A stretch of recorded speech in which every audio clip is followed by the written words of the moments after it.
नमस्ते। आज हम भारत के स्वतंत्रता संग्राम के एक बहुत ही अ, अहम दौर की गहराई में उतरने वाले हैं। हाँ, वो दौर जब आजादी की लड़ाई ने पहली बार एक राष्ट्रव्यापी आंदोलन का रूप लिया। बिल्कुल। हमारे पास जो नोट्स हैं वो हमें 1919 से लेके 1932 तक के सफर पर ले जाते हैं। मतलब असहयोग आंदोलन की शुरुआत से लेकर सविनय अवज्ञा तक। और हमारा मकसद सिर्फ तारीखें रटना नहीं है ना। नहीं, बिल्कुल नहीं। हम उस रणनीति, उन भावनाओं और उन मोड़ को समझना चाहते हैं जिन्होंने इतिहास की धारा ही बदल दी। तो चलिए शुरू करते हैं। जरूर। और इस दौर की शुरुआत होती है एक बहुत ही शक्तिशाली विचार से, और वो है एकता। एकता। हाँ, हमारे सामने जो पहला दस्तावेज है उसमें एक तस्वीर है जो मतलब पूरी कहानी कह देती है। दो हाथ आपस में मिले हुए हैं और पीछे ओम और चांद तारा दोनों की चिन्ह हैं। हाँ, मैंने देखी वो तस्वीर। तो ये सिर्फ एक तस्वीर नहीं है, ये उस समय की सबसे बड़ी जरूरत और शायद सबसे बड़ी चुनौती का प्रतीक है, हिंदू मुस्लिम एकता। और यहीं से हमारा पहला पड़ाव शुरू होता है, खिलाफत और असहयोग आंदोलन। बिल्कुल। नोट्स में भी साफ लिखा है कि पहले विश्व युद्ध के बाद देश में एक बेचैनी का माहौल था। बिल्कुल। और गांधी जी को ये महसूस हो रहा था कि अब एक राष्ट्रव्यापी आंदोलन की जरूरत है। पर उन्होंने एक शर्त रखी एक बहुत बड़ी शर्त। कि ये आंदोलन हिंदू मुस्लिम एकता के बिना खड़ा नहीं हो सकता। ये विचार इतना अहम क्यों था उस वक्त? देखिए, गांधी जी की सोच बहुत साफ थी, हम्म। जो उन्होंने 1909 में ही अपनी किताब हिंद स्वराज में लिख दी थी। अच्छा, 1909 में ही? हाँ, उनका मानना था कि भारत में ब्रिटिश राज बंदूक के जोर पर उतना नहीं टिका है जितना हम भारतीयों के सहयोग पर टिका है। हमारे सहयोग पर? हाँ, हमारे वकील उनकी अदालतों में काम करते हैं, हमारे बच्चे उनके स्कूलों में पढ़ते हैं, हम उनका बनाया सामान खरीदते हैं। तो अगर देश के सारे लोग, मतलब सब मिलकर ये सहयोग वापस ले लें तो अंग्रेजी हुकूमत 1 साल में ढह जाएगी। 1 साल के अंदर? हाँ, लेकिन सारे लोग का मतलब था हिंदू और मुसलमान दोनों का एक साथ आना। बिना इस एकता के असहयोग अधूरा रहता। तो ये एक रणनीतिक जरूरत थी। हाँ। और इसी जरूरत को पूरा करने के लिए एक मौका मिला। बिल्कुल। खिलाफत का मुद्दा। हाँ, खिलाफत का मुद्दा। ये असल में था क्या? ये मुद्दा, मजे की बात यह है कि भारत का था ही नहीं। ये तुर्की का था? हाँ, पहले विश्व युद्ध में तुर्की का जो ऑटोमन साम्राज्य था वो हार गया, और ऑटोमन सुल्तान को पूरी दुनिया के सुन्नी मुसलमान अपना खलीफा, मतलब आध्यात्मिक गुरु मानते थे।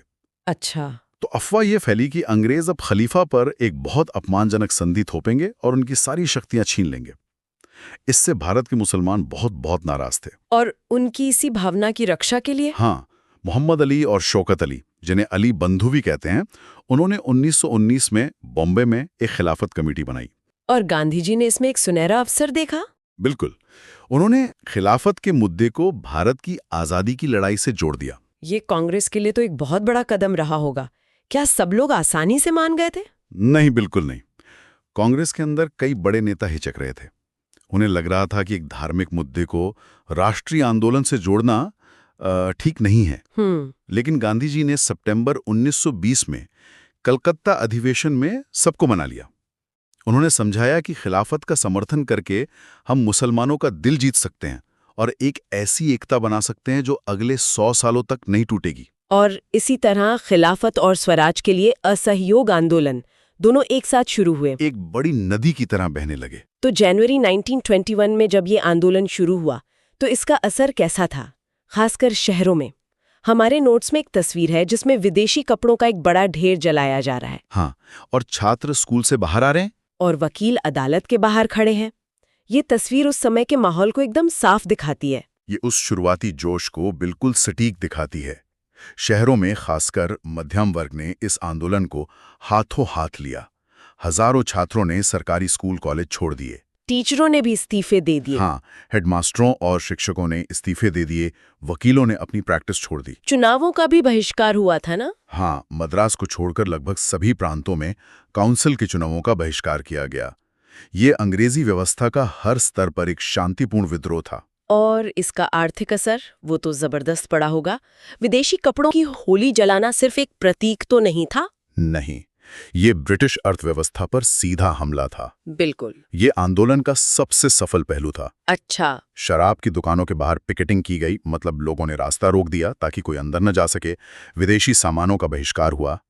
आंकड़े बताते हैं कि 1921 और 22 के बीच विदेशी कपड़ों का आयात 102 करोड़ रुपए से घटकर 57 करोड़ रुपए रह गया। आधा। लगभग आधा हो गया। सोचिए, ये मैनचेस्टर और लिवरपूल के कारखानों के लिए एक बहुत बड़ा झटका था। लेकिन ये शहरी जोश ज्यादा दिन टिका नहीं। हमारे नोट्स कहते हैं कि कुछ समय बाद शहरों में आंदोलन धीमा पड़ने लगा। ऐसा क्यों हुआ? क्या ये कोई रणनीतिक चूक थी? हाँ, इसे एक तरह की रणनीतिक चूक कह सकते हैं। इसके पीछे दो बड़ी वजहें थी। क्या थी वो वजह? पहली आर्थिक। खादी का कपड़ा जो आंदोलन का प्रतीक था, वो मिलों में बने विदेशी कपड़ों से कहीं ज्यादा महंगा था। हाँ, ये तो मुश्किल रहा होगा। तो गरीब लोग इसे लंबे समय तक नहीं खरीद सकते थे। और दूसरी वजह थी विकल्पों की कमी। विकल्पों की कमी मतलब छात्रों और शिक्षकों ने ब्रिटिश संस्थान तो छोड़ दिए, लेकिन उनकी जगह पर भारतीय स्कूल कॉलेज पर्याप्त संख्या में थे ही नहीं। वकील कब तक बिना काम के बैठते? सही बात है। आखिरकार पेट की खातिर लोगों को वापस अपने पुराने कामों पर लौटना पड़ा। इससे एक बड़ा सबक मिला। क्या सबक? कि सिर्फ बहिष्कार का आह्वान करना काफी नहीं है, उसके विकल्प भी देने पड़ते हैं। ये बहुत दिलचस्प है। तो जब शहरों में आंदोलन की रफ्तार कम हो रही थी, तब देहात और ग्रामीण इलाकों में क्या हो रहा था? नोट्स बताते हैं कि वहां स्वराज के मायने ही अलग थे। हाँ, और यही इस आंदोलन की सबसे खास बात है। स्वराज एक ऐसा शब्द था जिसका हर किसी ने अपने हिसाब से मतलब निकाला। जैसे अवध के किसानों को लीजिए। उनका नेतृत्व एक सन्यासी कर रहे थे, बाबा रामचंद्र। हाँ, उनके लिए स्वराज का मतलब था जमींदारों और तालुकदारों के जुल्म से आजादी। वो भारी लगान और बेगार मतलब बिना पैसे के काम करवाने के खिलाफ थे। तो उनकी अपनी मांगे थी। उनकी अपनी मांगे और अपने दुश्मन थे। और फिर आंध्र प्रदेश की गुडेम पहाड़ियों के आदिवासियों की कहानी तो और भी अलग है। यहाँ के नेता थे अल्लूरी सीताराम राजू। हाँ, वो गांधी जी के प्रशंसक तो थे, पर उनके तरीकों से सहमत नहीं थे। बिल्कुल। राजू एक बहुत करिश्माई व्यक्ति थे। लोग मानते थे कि उनके पास विशेष शक्तियां हैं। वो गांधी जी की महानता के गुण गाते थे, लोगों को खादी पहनने और शराब छोड़ने के लिए भी कहते थे। पर उनका मानना था कि भारत को आज़ादी सिर्फ बल प्रयोग यानी हिंसा से मिल सकती है, अहिंसा से नहीं। अच्छा, तो उनकी लड़ाई किसके खिलाफ थी? उनकी लड़ाई अंग्रेजों के उन वन कानूनों के खिलाफ थी, जिन्होंने आदिवासियों को जंगल में जाने, मवेशी चराने या लकड़ी फल इकट्ठा करने से रोक दिया था। ये उनकी रोजी रोटी पर हमला था। और उनका क्या हुआ? आखिरकार 1924 में उन्हें पकड़कर फांसी दे दी गई, लेकिन तब तक वो अपने लोगों के लिए एक लोकनायक बन चुके थे। तो एक ही आंदोलन के कितने अलग-अलग चेहरे थे।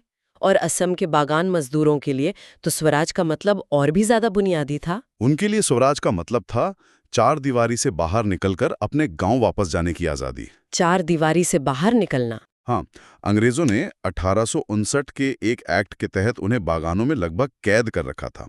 वो बिना इजाजत बाहर जा ही नहीं सकते थे।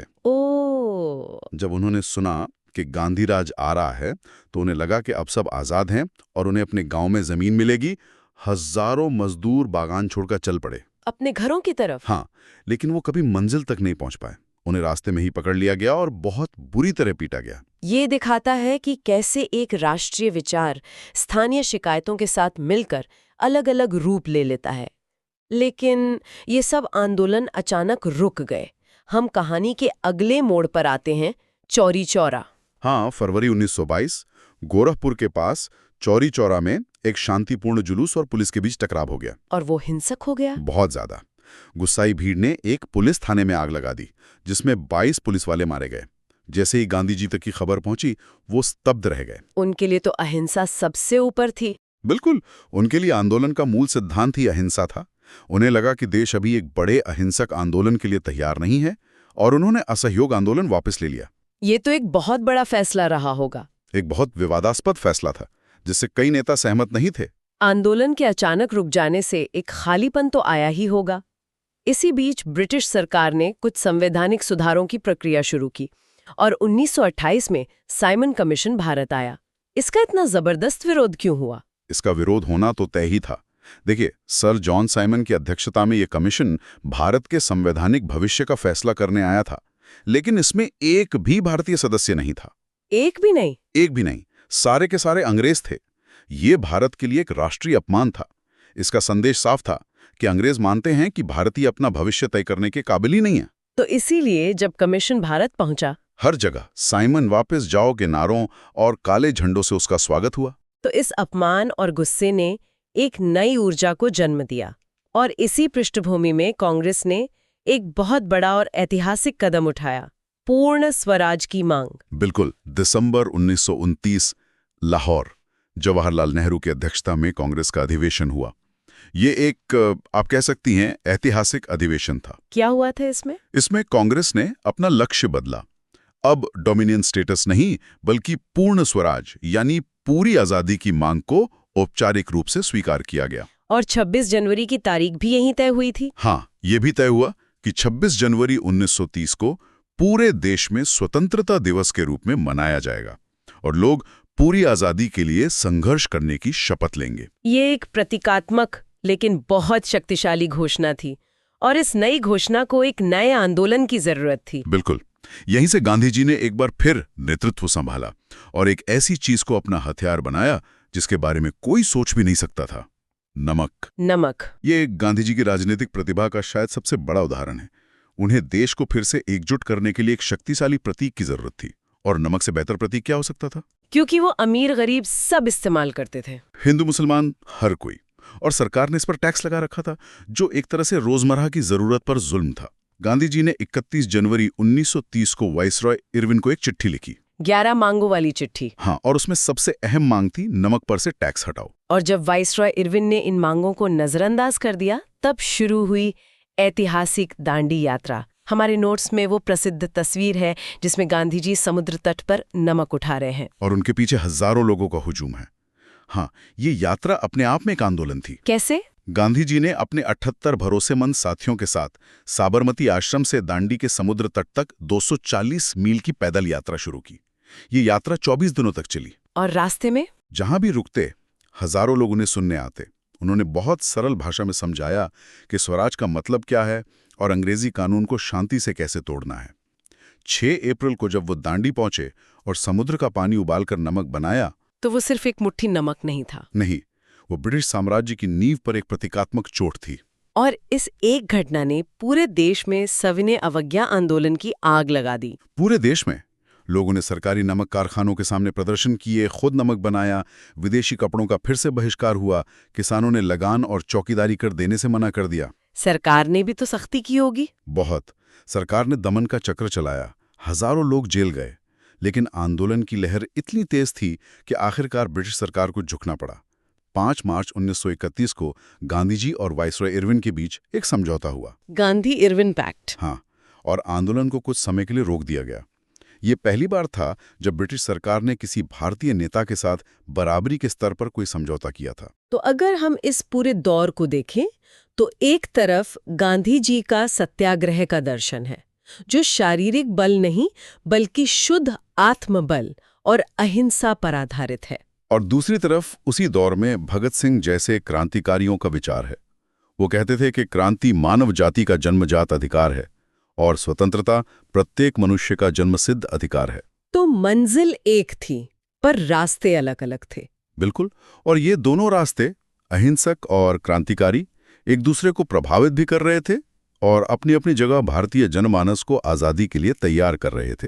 तो ये कहानी है 1919 से लेकर 1932 तक के भारत की, एक कहानी जिसमें एकता की कोशिशें हैं, रणनीतिक सफलताएं और असफलताएं हैं और सबसे बढ़कर स्वराज के अलग अलग मायने हैं। हाँ, जो देश के हर कोने में, हर समुदाय में अपनी अलग शक्ल ले रहे थे। ये दौर हमें सिखाता है कि स्वतंत्रता संग्राम कोई एक सीधी रेखा में चलने वाली कहानी नहीं थी। योग से सविनय अवज्ञा तक की यात्रा देखी, लेकिन ये संघर्ष का अंत नहीं था। ये तो एक नए और ज्यादा निर्णायक दौर की शुरुआत थी। हमने देखा कि कैसे अलग अलग समूहों के लिए स्वराज का मतलब अलग था। किसानों के लिए लगान से मुक्ति, आदिवासियों के लिए जंगल पर अधिकार, बगान मजदूरों के लिए घर जाने की आजादी।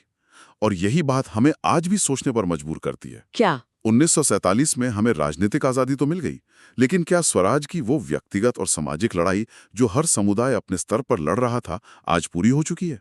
शायद स्वराज सिर्फ एक मंजिल नहीं बल्कि एक निरंतर चलने वाली यात्रा है। अगर आपको इसी तरह आसान भाषा में पढ़ना अच्छा लगता है तो इस चैनल को अभी सब्सक्राइब कर लीजिए। आप सभी सब्जेक्ट्स के नोट्स चाहते हैं तो वीडियो के डिस्क्रिप्शन बॉक्स को जरूर चेक करें।